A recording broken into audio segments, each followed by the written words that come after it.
How to add paid membership in Instagram. Hi guys, welcome. In this video I'm going to show you how you can do it easily. So first of all, let's open our Instagram application.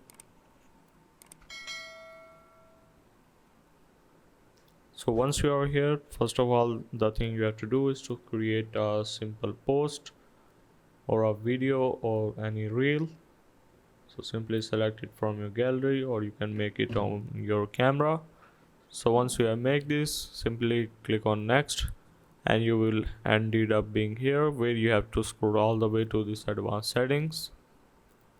Once you have clicked on that, there will be a option to add a paid partnership on the bottom of this accessibility. So I don't have this option available yet, so you have to simply turn that on, and if you are eligible, you will gonna see the option on your post. So that's how basically you can add paid membership on Instagram Reel.